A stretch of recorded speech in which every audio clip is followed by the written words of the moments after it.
Do we have an intro? Welcome back. What?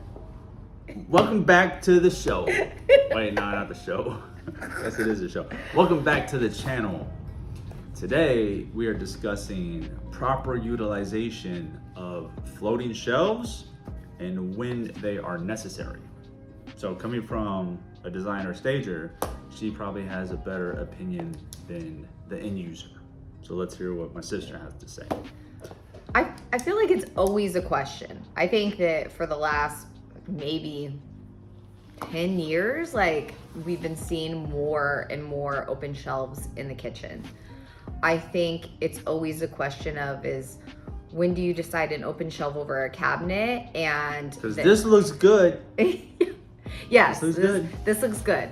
I think the number one thing to consider is the size of the kitchen and what you're gonna, like how much space you need, right? So if it's a smaller kitchen, maybe open shelving isn't the best idea because you want to utilize all the cabinet space, right? Like if you have a smaller kitchen, you want the cabinets to be able to stuff everything in since you don't have that much space. I agree. I think we have been fortunate in the homes that we've worked on together that the kitchens have been decent enough size that we've done a combination of both, which I think most people like. So you have your cabinets that you can hide things behind, put the mismatched stuff and shove things back there. And then that's the thing to consider with open shelves is that their effort, their work. Right. And it could also make a smaller kitchen feel bigger. Yes, because it's open and you don't have all these cabinets coming at you. So we've been fortunate, like Alicia was saying, to have a large enough kitchen to utilize floating shelves. But if you have a really small kitchen, the encroachment of a lot of uppers will make the space feel smaller. Now, when it comes to the open shelving, it makes the space feel a little bit bigger because you don't have this giant 12-inch cabinet hanging off the wall. You have a real clean, linear shelf, and depending on what you have on the shelf, I mean, it could be as little as a few plates or cups, or you can like really go to town and decorate it like she would do with some plants. Well, I mean, here's a good example, right? They have their bowls and their plates, which is nice. So if we're talking about a shelf versus a cabinet, these are things that you would have in your cabinet. So, but they have matching ones. I would say depends on your household, but a lot of households don't have, aesthetically appealing plates and cups. Yeah, right? Like, listen, I have some beautiful plates and bowls, but my cups, I wouldn't be putting them on display, right? They're a little hodgepodge. So that's definitely something to consider because, it becomes... matching sets. Yes, yes.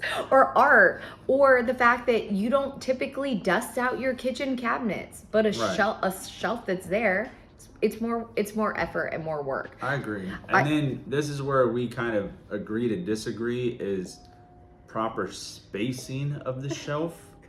Because I feel like I need to reach whatever is on the shelf, and she's like, make it look right where it matches, so equal spacing. But if you have a 8 or 10 foot high ceiling, you don't want a shelf excessively high if you're going to be utilizing it. So take that into mind. I mean, and you can see it in the picture that we're looking at now, right? Like the spacing, there's definitely greater spacing from the top shelf to the ceiling, right? They're not even. And I agree with you. I think the difference is that because I'm short, I always have to stand on a stool to reach. So regardless, I'm climbing, right? Like I do it now to reach the cabinets in my house. So I always have to stand on something. So to me, it's like, well, I do care about how it looks because I'm standing on a stool regardless, and I get it. You're taller, so you're like, well, makes sense. Yeah. Bring up another picture. Let's see looking at that kitchen. Let's see what else we have. Well, there's one. That one's kind of cool. That's a good way to utilize space in a corner.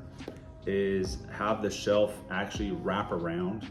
And likelihood is the corner is going to be the deepest part of the kitchen. So if you're in the corner trying to reach into the corner, it's going to be tough. So you probably won't have like plates or cups there. It's going to be staged or designed with some sort of ornamental piece. art, vases, Yeah. things but- like that. Yeah, but that's clean. I like that. What I like about this one in particular is that the contrast, right? This kitchen is very white, and the cabinets look either dark blue or black. So it's very white and black, which I know is still popular right now. I'm trying not to roll my eyes. I know everybody likes the white and black look, but I love the element of the shelves, the wood. Well, let's pick this apart because I already see a couple things I dislike.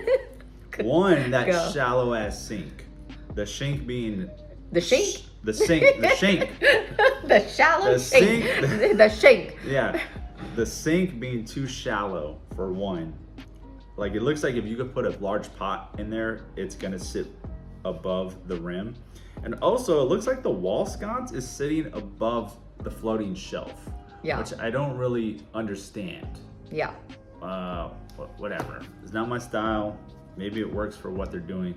But it looks like that light was an afterthought and it's going to interfere with whatever's on that shelf. Now, that's just me looking at the end result. Right? Yeah, and just this picture, we don't know what's going on the other side. If I had to guess, they probably had one on the other side too to try and like even it out. But yeah, it's kind of odd. You But have it 3 over, lights and you is have odd. yeah, well, 2, right? 2 or 3, Well, either we see way. 2, but I'm gonna guess that one's in the middle and there's a third. Yeah, So just little weird design. yeah, like why have one? Oh, why have a light over half the shelf? Next picture. Okay.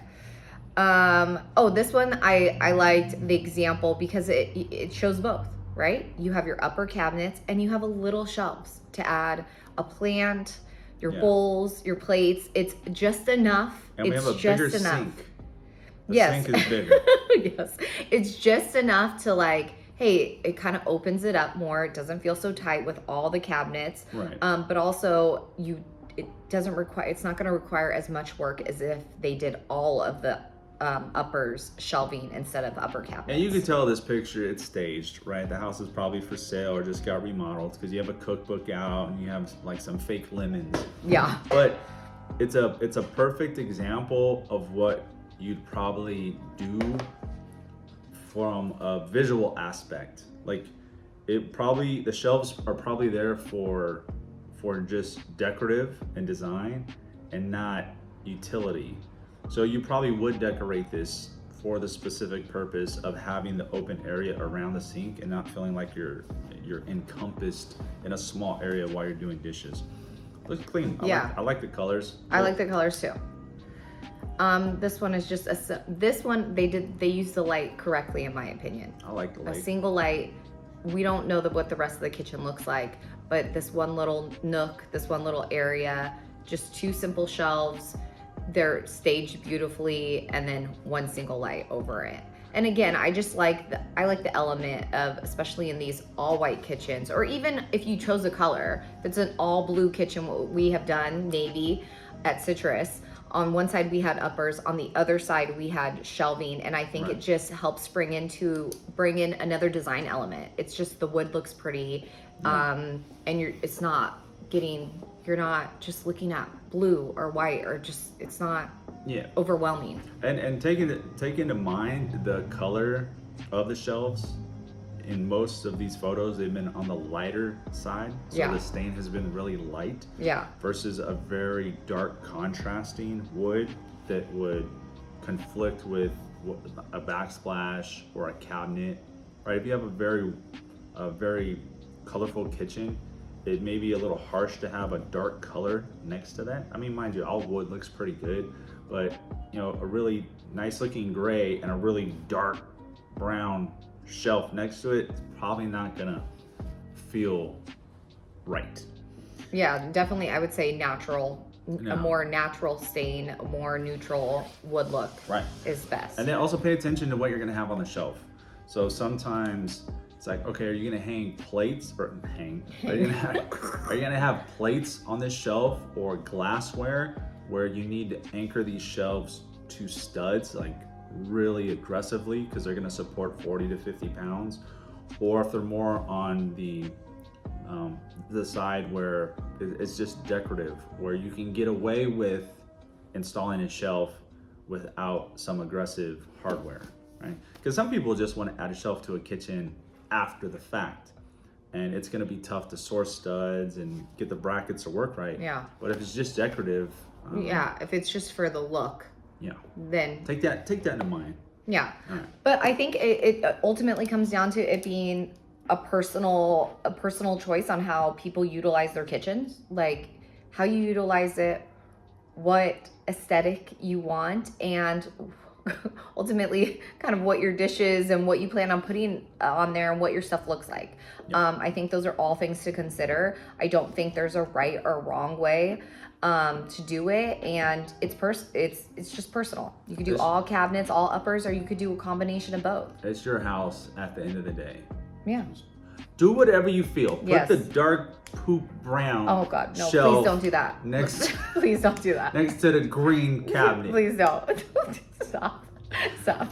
Kind of sabotage. All right, what is the next picture? Any other pictures? I think that was it. I think that was all of them. All right, so we're wrapping this up. Oh, this one. This is cool. It looks like stone. Yes. Is it stone? It's stone.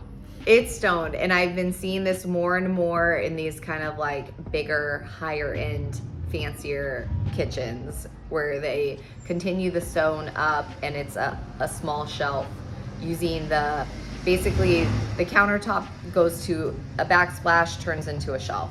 And Typically matching. yes. And I mean, it looks really elegant. It looks really high end. And usually shelves in this case are kind of shallow. Yeah. You're thinking more on the 6 to 8 inch range, whereas some of the wooden shelving that you've seen sits flush to most cabinetry because it's right up against uppers, and most uppers are about 12 inches deep. I mean, you can get custom stuff done, but most uppers are about 12 inches deep. The stone stuff, probably looking on the 6 to 8 inches because you got to remember the stone is extremely heavy. And then you're gonna put more items on top of the stone.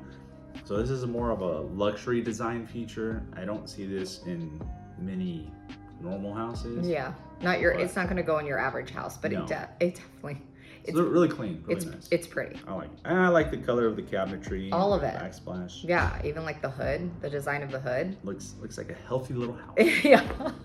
Any more photos? I think that Oh, we got another one. with the green cabinet. Listen, I'm a sucker for a green cabinet. My kitchen cabinets are green. I don't know. I think green is the new blue. Money. With the color of money. It looks a little rich to me. I just enjoy it, and I love this with the wood they chose, the stain they chose, then the plants they have here. It just all looks very natural. Yeah, it looks good. And you can see it looks like they left above the countertop. You have I'm gonna say 18 inches. Yeah, definitely more space. And then from between the first and the second shelf, probably closer to 12. So looks really good. I mean, maybe 14 inches. It's hard to gauge in a photo, but let's say 14 to 18 inches between the lowers and the shelf, and then about another 12 inches between the two shelves. I think it works good. Yeah, I think this is And a the good herringbone example. pattern tile. I think this is a good example of what you were saying, that they don't need to be like exactly the same spacing for it to look good. Here's a good example of that. Yeah, because if you're utilizing this as a coffee bar and you need to reach up there, Yeah. you're gonna struggle to get a little stool all the time. That's all I'm saying. Yeah. It wants to go up Yeah. and around, down the stool. Well, and their top shelf it looks mostly decorative, which makes sense. Nobody's reaching on that top shelf for anything. Yeah. It's just to look at, but you're reaching on that middle shelf to grab what you need, and that's in arm's reach. I could probably reach that without a stool. I think I could. Next photo. That's it. All right. Well, that concludes today's topic on floating shelves, when to utilize them. Any last thoughts? No, I think ultimately I think a lot of people try and follow the trends, and I think the best advice we could give is to like follow your heart. As cheesy as that sounds, but it's your space and you know how you're going to use it and you know what feels good to you. But consult a professional. That too. That too. Even if you take the advice and you leave it, at least someone could give you options and maybe introduce an idea that you hadn't thought of that could work for you. So yes, definitely. I feel like we're always going to end with that tip. Yeah, always. All right. See you on the next show. Bye.